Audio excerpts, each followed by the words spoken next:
it allows for the thriving and survival of the society, we keep it.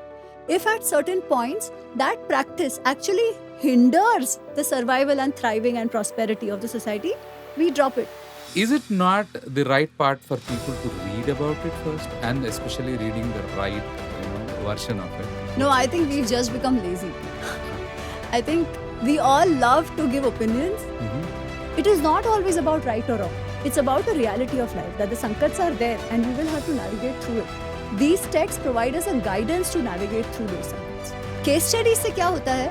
We learn how theory is implemented in action Perfect. in real life, Right. right? Itihas is but that. Rapid fire.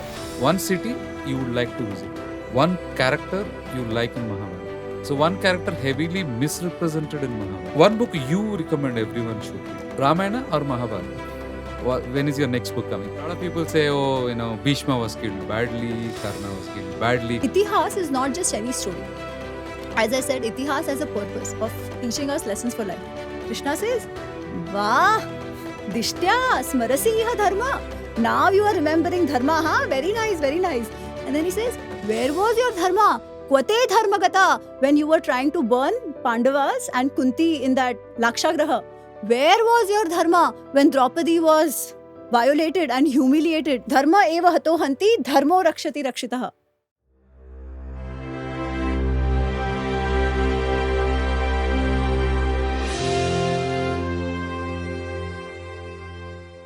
Going to Gita, this is my favorite topic anytime. Now, you see, when you go to 18 chapters we have and 700 slokas, I see Arjuna, after listening 500 slokas also, he starts asking. Like, I feel, Arjuna, you're listening to Paramatma. He gave you Vishwarupa. The best part is, after the beautiful Vishwarupa, 11th chapter, he asked question in 12th chapter.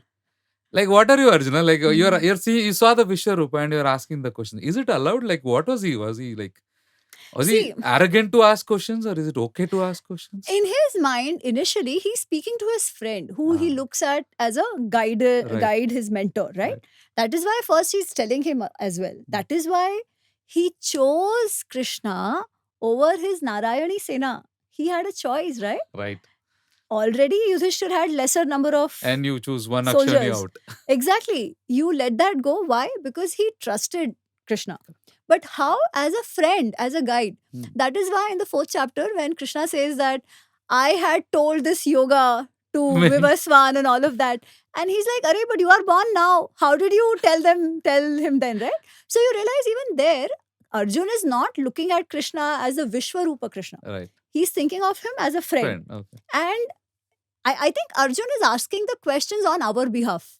At that point, I think right? we are blessed. Because he is so confused, he's so shaken from inside that he's trying to hold on to any straw which might help him get out of the situation, right? Krishna is not allowing that. That's a different thing. Yeah.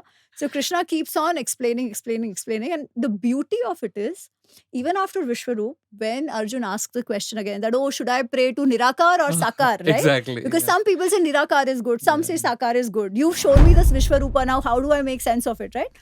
And even then, Krishna not once says, Are kya pakara hai? How many times will I answer? Right? He keeps his patience and he continues to answer. Yes. And at the end of the 700 shloka, that's the best part. He then doesn't say do because I am telling you to. He says, Yatha echchasi tatha kuru. Now do what you must do, what you think you should do. I have told you. Now you think and do. Why? Because the karma siddhanta never fails. If you have done an action, you will have to bear its consequences, right? So here, basically, is it allowed? You said, of course, the questioning is always allowed. And that is the beauty of Sanatana Dharma. In fact, all our texts, if you see, are in a question-answer format, right? If you see Kathopanishad, that is also a question-answer format. Where Prashna Upanishad is also question-answer format. However, the idea is that how do you question? Okay. Are you questioning for the sake of dismissing something? Okay. Or are you questioning for the sake of understanding something? I think that is the key difference. But questioning is definitely allowed. So you can question in Sanatana Dharma. You must question in Sanatana Dharma. You must. Wow. Because only then will the concept make sense to you, right? Otherwise, you're doing it. I know this one story I had heard. It's beautiful. Some father, his father passed away, so he was doing a shraddha, yeah. And in that shraddha, there was a cat which came. So the cat was trying to eat the whatever prasad was kept there. So he took a basket and he put it over the cat. Okay. And then got the rituals done and everything, and then let the cat off. Now the son had seen that, but he didn't know why that cat ke upar basket dala tha. So every time then, when he had to do a shraddha, he would go looking for a cat so that he could put a basket on that cat, because he thought aisa karna hai. Never thought of asking. Bola hai to karna hai, right? That shouldn't happen. Ah. We say, oh, Bhagavad Gita is a great text. So उसको लाल कपड़े में बांध के उसकी पूजा करो. पूछा नहीं क्यों, अरे भाई क्यों है ग्रेट है तो मुझे क्या सीखना है नहीं, बट देखा है कि सब लाल कपड़े में बांध के पूजा करते हैं तो वही पढ़ो कभी नहीं. That doesn't work. You should ask why am I doing this? Why should I be doing this, right? Because only then will the answers come to you and you will have a lot more conviction in what you do. Okay. Only then our own thought process will get cleared. But as I said, the bhav is important, not for dismissing, for understanding. That is important. I have many friends. In fact, I was also one of them about 10 years back, let's say. There is one book, a lot of books there, which my mom kept. ठीक है, वहाँ पे पूजा करने के लिए ठीक है. And there are times which people said you should not even keep those books. Those people actually would not be able to explain. I stopped asking questions. I would say my generation, and probably I would say Gen X, my generation was not having answers, and I didn't ask because for whatever reason we were generation was born into. Then we didn't know what the answers were. Now the youngest generation, Gen Z people, our daughters and all, when they ask, I don't have answers. So what do? I just say, please shut up. And you Google it, yeah, that might be the reason, yeah, possible. So where do people like us, what should we do? Should we say, stop them asking? You said no, because we need to inquire. But I don't have answers. So what is the advice for people like us, our generation, who are in between? They are not so young that they can learn. And I have enough of things on my job. I am busy, people say. I can't read Bhagavad Gita also. But people like them, what do you advise? What do they, basic things they can do? See, one is you have to value what legacy you've gotten from the rishis, right? Correct. And if you value that, when you are asked a question which probably you didn't think of, clearly we'll say, okay, fine, this is an interesting question. I also want to know, right? They don't have an answer. If I also don't have an answer, then clearly that is an important question which I haven't thought of, right? Then either I tell them that, okay, let us together find the answer to this, because this is an important question, Right. which is relevant for me to live my identity assertively, confidently, Okay. right? And then try to find an answer for that. How to find an answer? Aajkal to technology has made it so easy. Now, of course, there is explosion of information out there. Sometimes it becomes difficult to figure out what is right from wrong, but at least make that effort. Okay. Yeah. Gurus, lots of wise people are online now. Lots of books are accessible. Right. So all these discussions are going on. At least prayatna to kariye. Also, it is possible that there might not be one answer. Because some of these things, especially when they deal with rituals, might have many different understandings. One of it might appeal to you. Okay. If it appeals, great. If it doesn't matter. Yeah, there are other things which you can pursue. Wonderful. So when you say rituals, how important are rituals? Like, for example, I might not be ritualistic. Can I be dharmic? Or is it like a mandatory that I need to be ritualistic for being dharmic? Important question, but also one where there are various different opinions. Right. Okay. Some people will say rituals are absolutely integral to being dharmic, and one must follow rituals. These could be anything. It could be any sampradaya that Ah, you follow. Yeah. right. Others may say not necessary. As long as I imbibe those values, it is good. I actually don't have an answer. Okay. Yeah. I do some stuff. I don't do others. Also, because what happens is the rituals have to come to you from the family, Huh. right? Lot of us have lost that. Lost that. Then what? At least then we ensure that during festivals, during utsavs, we do at least a little bit what we can. But not doing it does not cancel me from being a dharmic. That much I know. Yeah. Because then what is dharma? What are the we say the different lakshanas of dharma, right? When they explain that in our own text, they don't talk about rituals per se. They will talk about the value systems. They'll say satya, ahimsa, dhriti, shama, Yeah. pragya, all of that, right? So that is also dharma. Dharma. living your life according to certain value systems is also dharma. Living your lives believing in certain philosophies which are core to Sanatan Dharma, like Karma Siddhanta, Punarjanma, Nirakar, as well as Sakar forms of worship, right? All these are core. So if I believe in that, that is still Dharma. dharma, yeah. But then are rituals important? I think there are, because what happens is, you see, even otherwise, any organization that we are part of or a school, when children go there, they all have their own rituals. Correct. हर सुबह को हर assembly लगता assembly है, लगता है. हर सुबह को certain things are followed. Every time before going, certain things are followed. Why are these rules and regulations necessary? In that sense, Right. these are rituals created, right? Because these rituals set a certain rhythm in you. They set a certain discipline in you, Mhm. right? Now, in the schools and all that, it ends there at discipline. When you then, transpose it to a dharmic environment, in that setting, you are connecting those rituals with a Bhagwan, with a deity, with a Ishta, right? There, then, if you can actually concentrate in the ritual, what are you concentrating on? The Ishta, Okay. right? Then that bond itself is very different. Then it allows you to attain that state of dhyana, where you are able to disconnect from the other things that are going on in your life Right. and focus at least for that moment into your Ishta. Okay. That is also dharana dhyana, Yeah. right? A form of that. So for me, everything connects back to yoga because that's where I come from. Okay. So I see it in that sense. Beautiful. Though I think if you ask somebody who's a smarta, yeah, they will have Oh, a very different take on this. I completely agree Yeah. because that's what the greatness of Yeah. Sanatana Dharma is. Everyone has a path. And what I recently I'm getting these thoughts in, I would be very blessed to get your opinion on it. As I see, Sanatana Dharma is not a set of rules. It's more of guidelines to have a respective life. For Right. example, we have ahimsa. If ahimsa was a rule, then Krishna wouldn't have said, Arjuna, jao, kuch karo. At a right time. Krishna would have told the next day when Draupadi Vastarapaharanan, he would have come. He met them in Vana, let's go fight. No, he didn't say that. At the right time, he gave that thing. So it's a guideline which has been given. Most of our rituals are also guidelines. Today, I might not be able to follow that rituals because we change.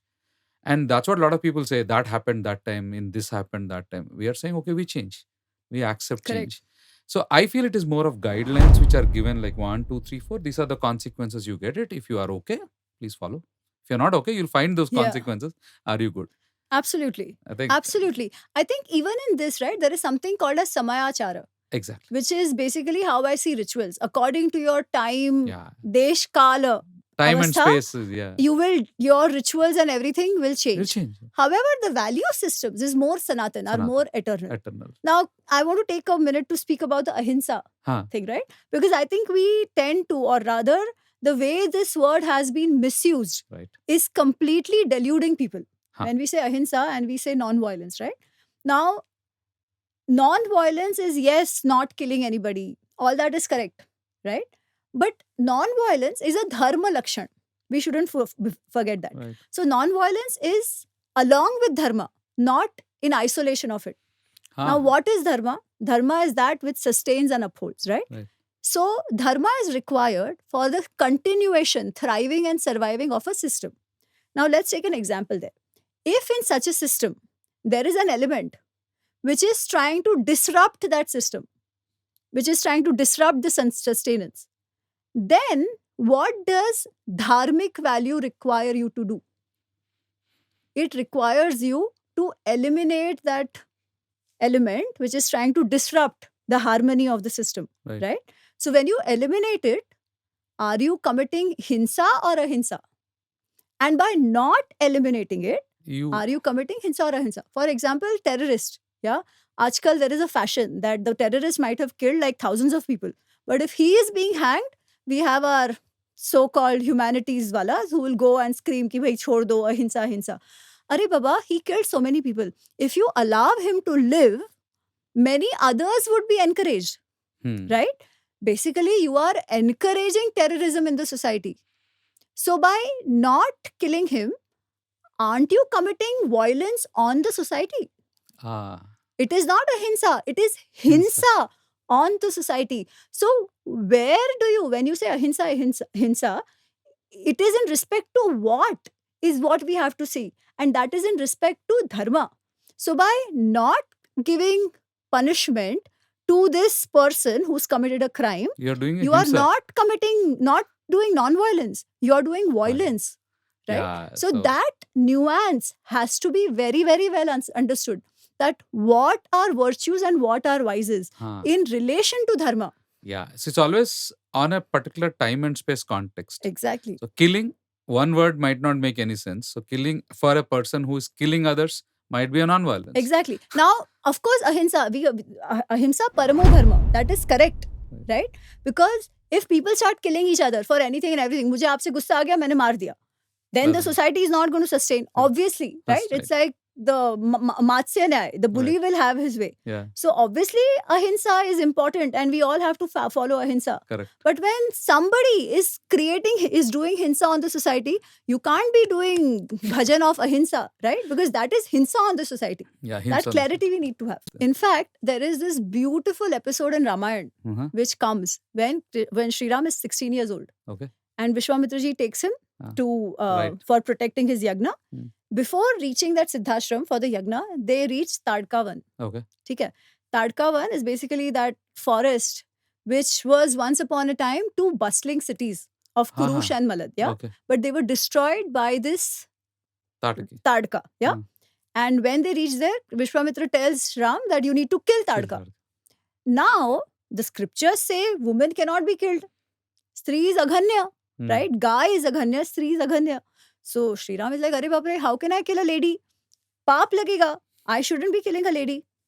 And at that time, there is a lesson which Vishwamitra gives. Okay. He says, Nahi stree vadhe krite ghrina karya narottama. You should not have any daya for killing this lady. Why?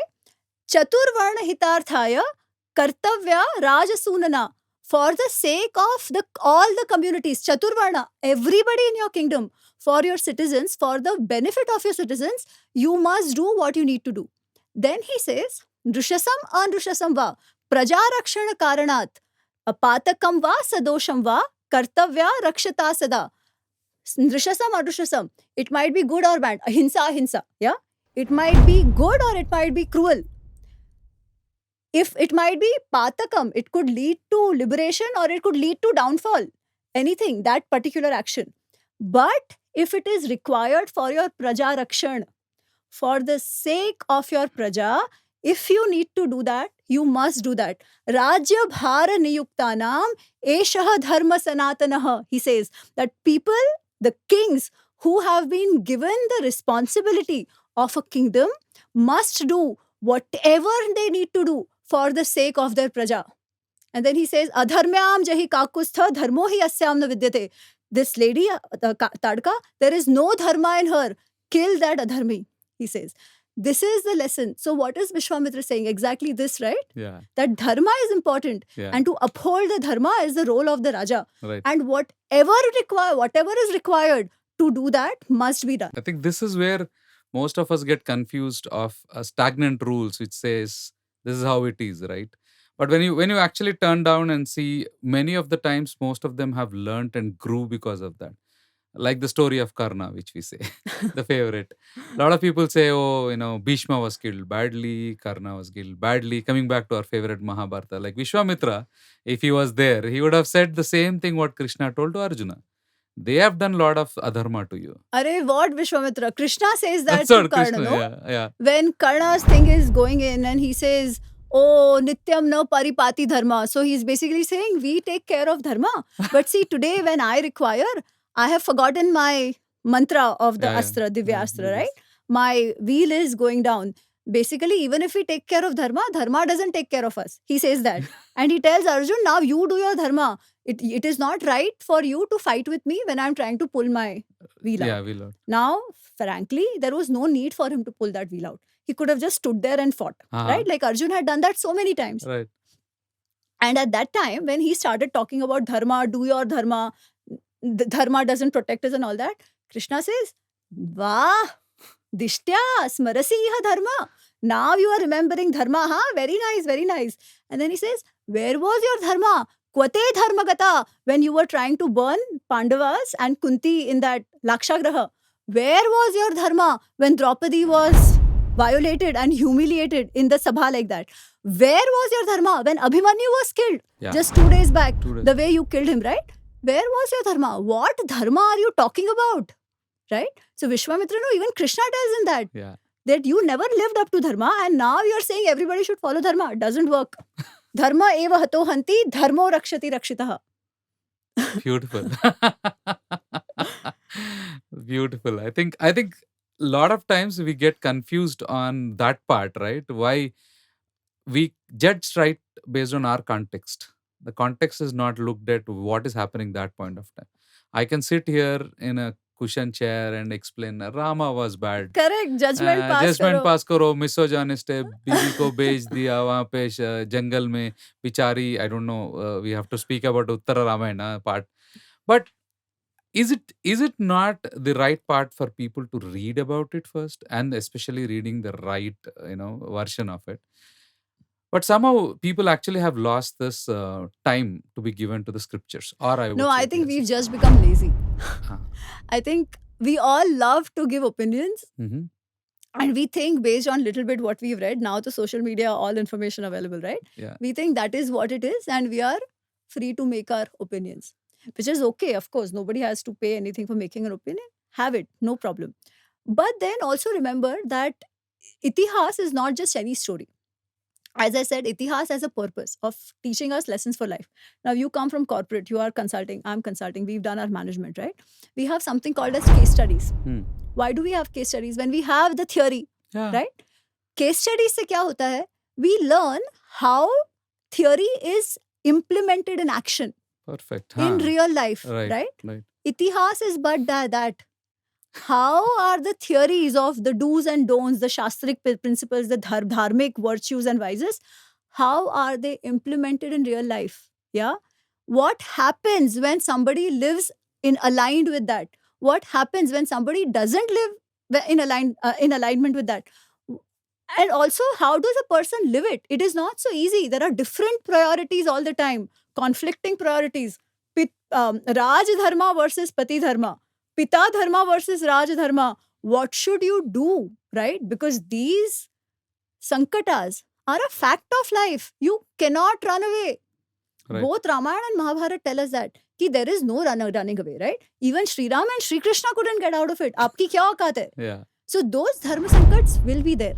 Now, how do you deal with this dharma sankats is the question we need to ask. Or rather, we look at their lives and say, what would I have done in that situation?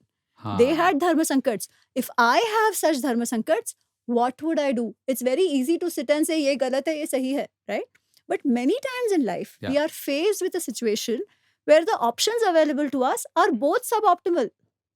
And still, a decision has to be made. And the consequences of the decision made have to be lived with, such as life. Yeah. Deal with it.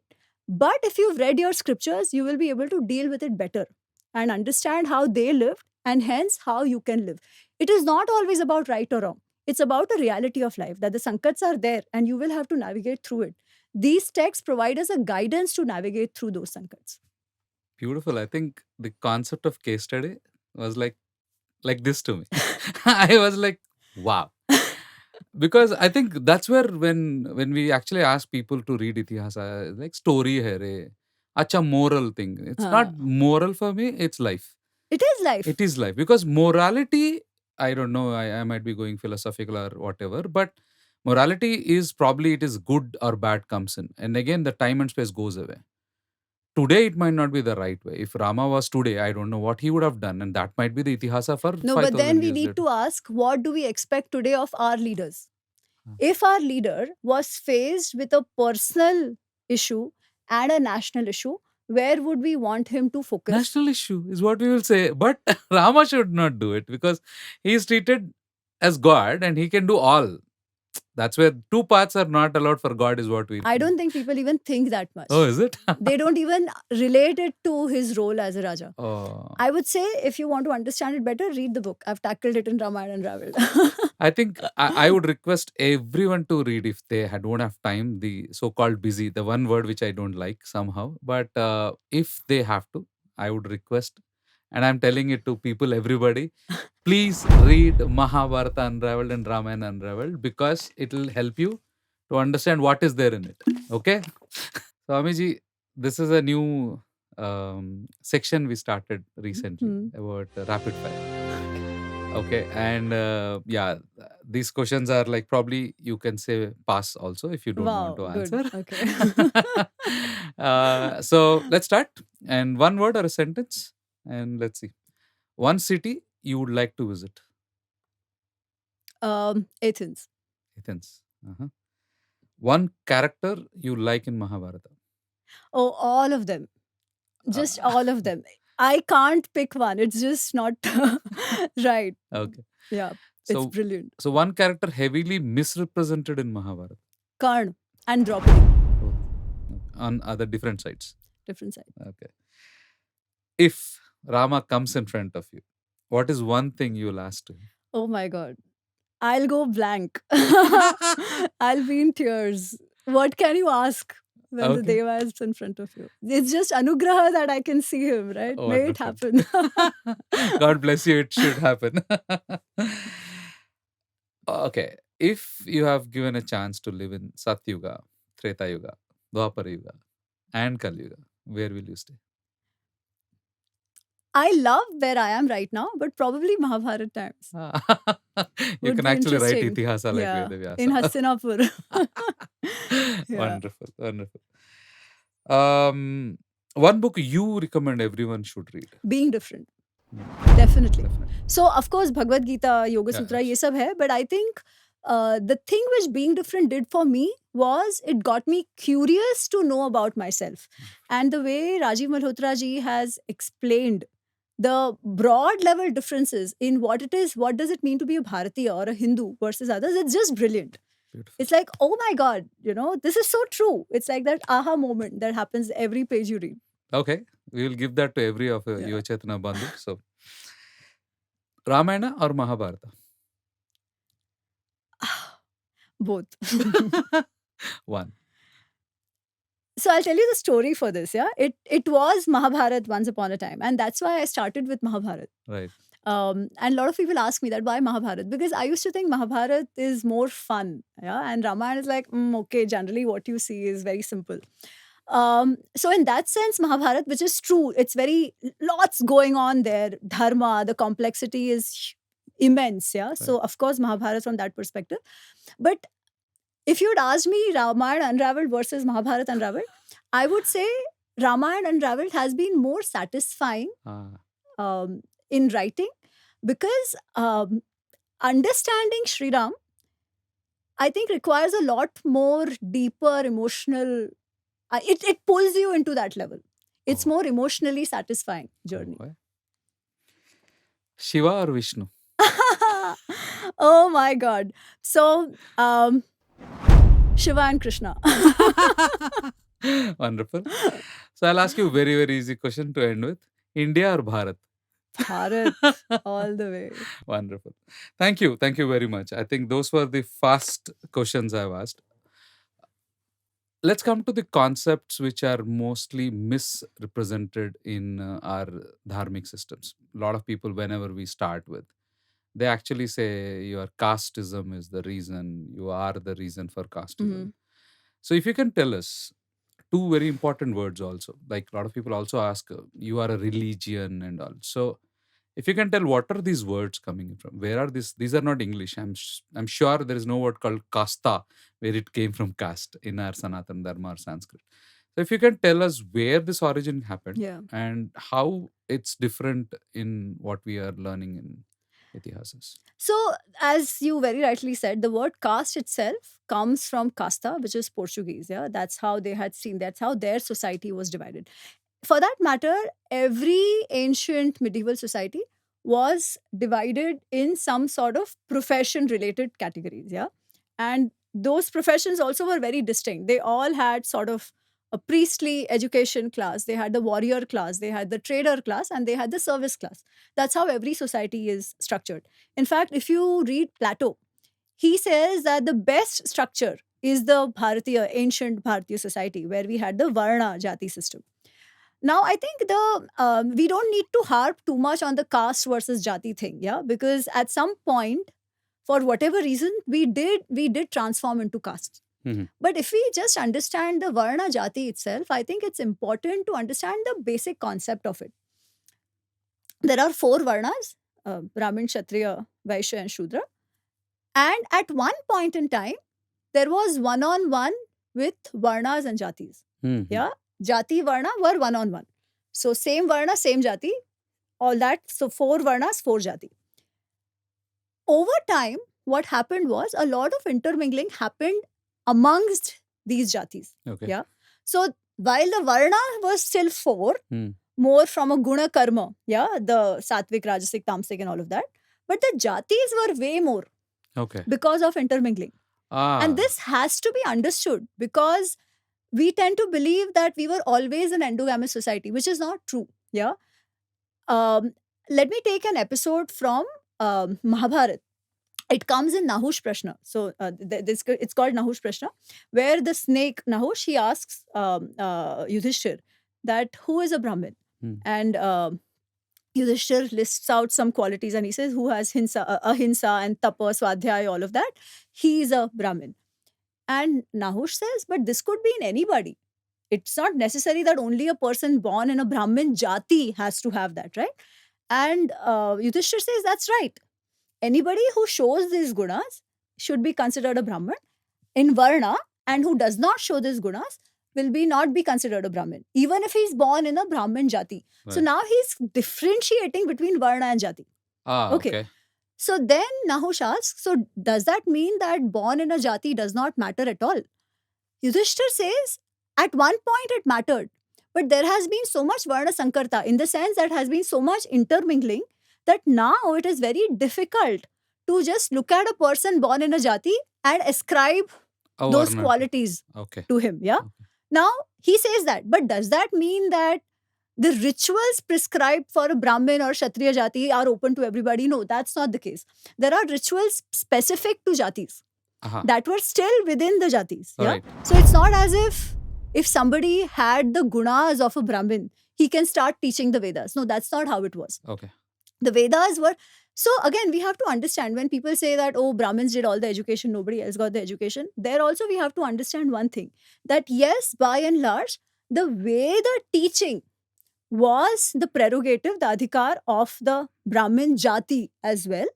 But education was for everybody, and which we have seen in the books of the beautiful tree of Dharmapal, right? Right. That education was given to everybody. Reading, writing was taught to everybody. The vocational training happened in the families as well. Yes. Yeah. So it is not as if no education was given. Right. But teaching of the Vedas was the prerogative of the Jati Brahmins. Okay. That we cannot deny. Okay.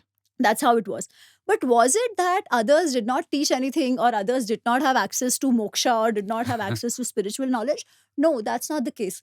Because the way the society was structured is everybody with whatever capabilities and swabhavas they have, they should be able to able to get a livelihood, which Right. is protected for them. Okay. That is how it was, right?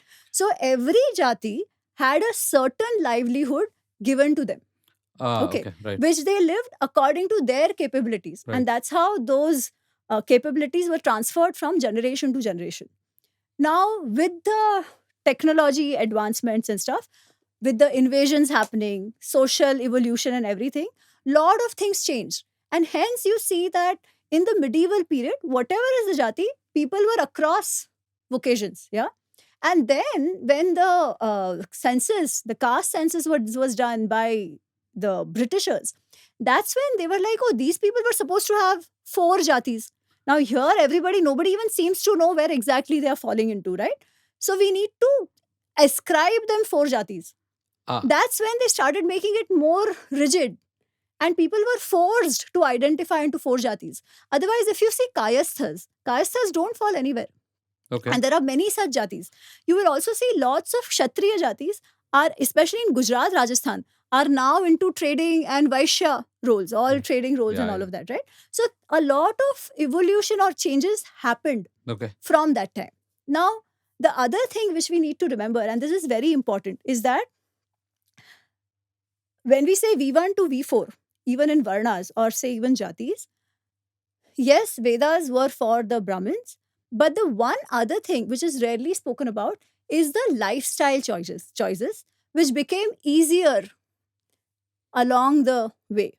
So people who were entrusted the Vedas were supposed to, it was obligatory for them to live a very strict discipline, to live in a strict discipline in the lifestyle that they followed.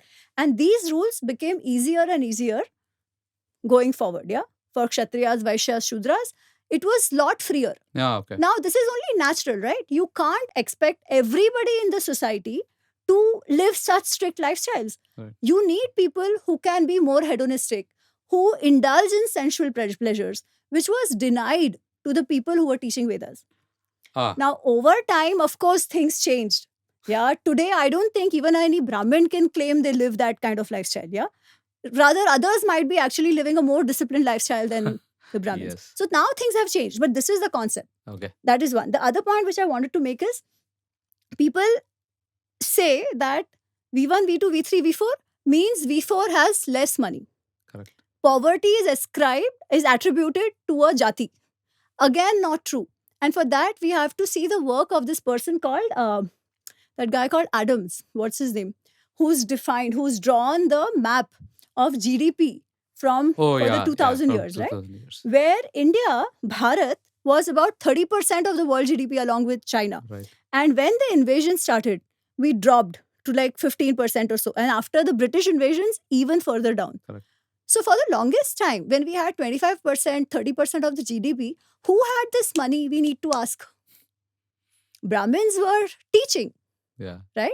They were supposed to live on bhiksha. Of course, later on, some of them even became rajas and all. That's a different thing. But by and large, right? Kshatriyas, the rajas, of course, had money. But who was generating this money?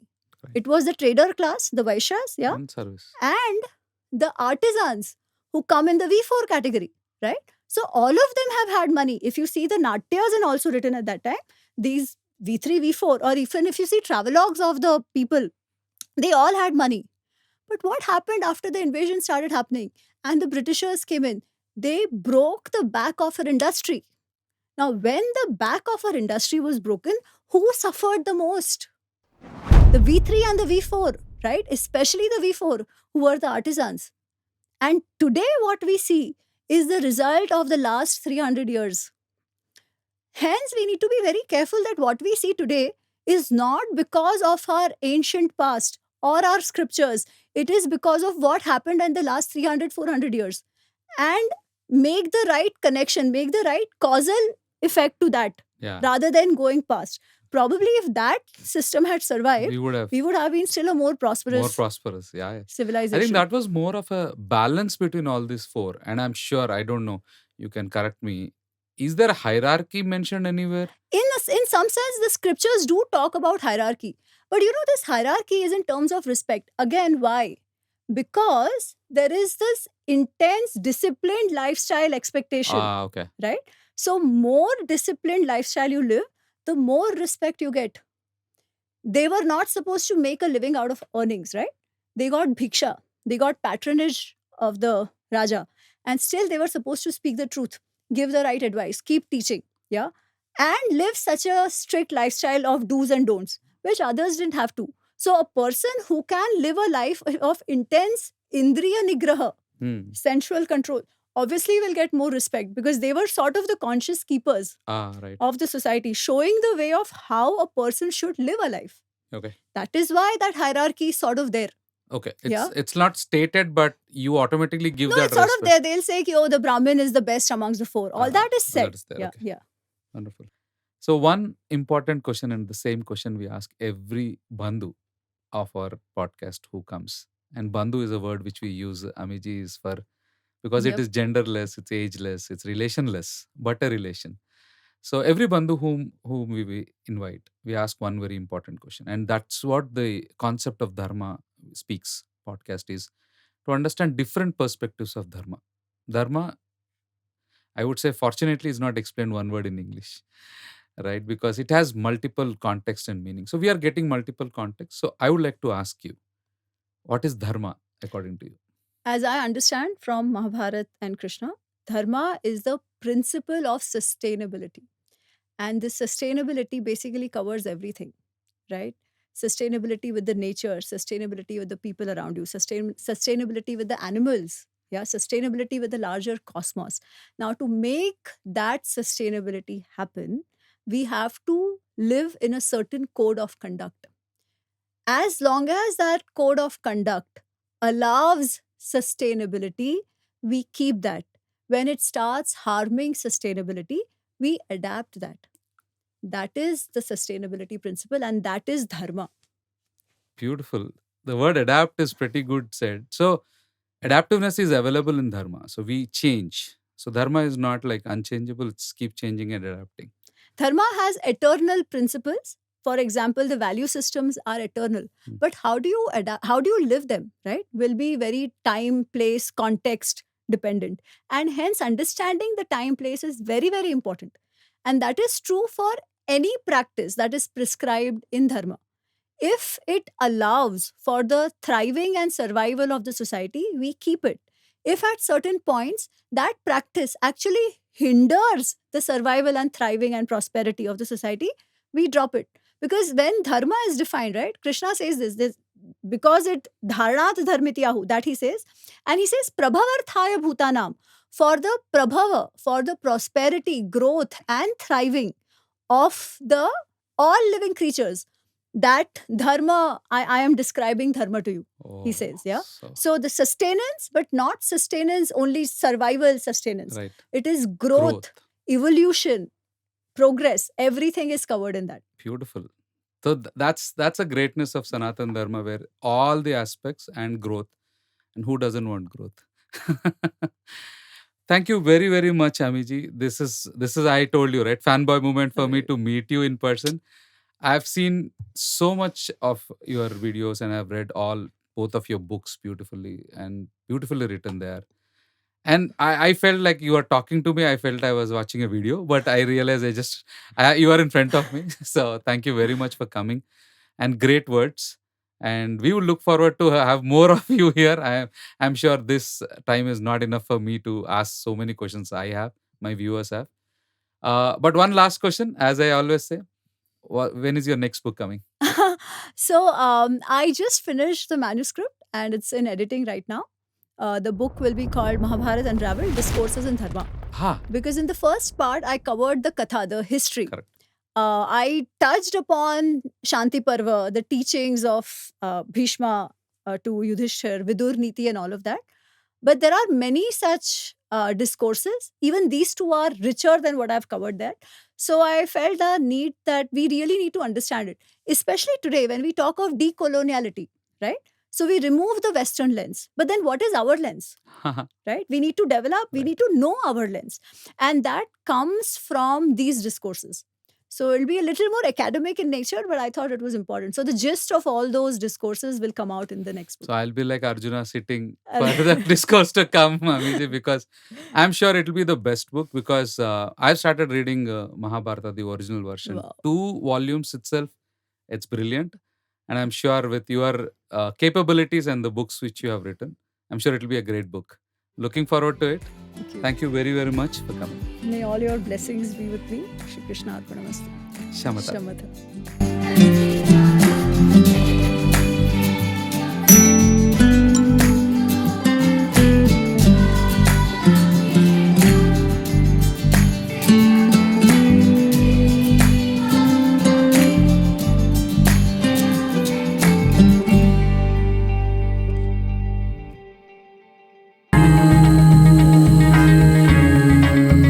Dharma Speaks.